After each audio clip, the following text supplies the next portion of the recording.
Muy bien. So now let's learn English for work and school to kill two birds with one stone.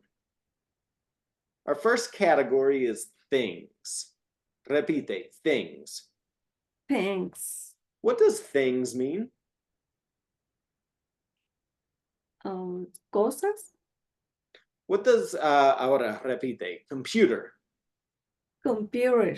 printer, Printer. television, Television. telephone, Telephone. marker, Marker. paper. Paper.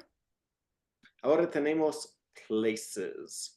What does places mean? Lugares. Conference room, Conference room. classroom, Classroom. office, Office. school. School. People. People. What does people mean? Personas. Professor, Professor.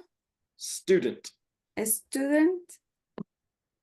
director, Director.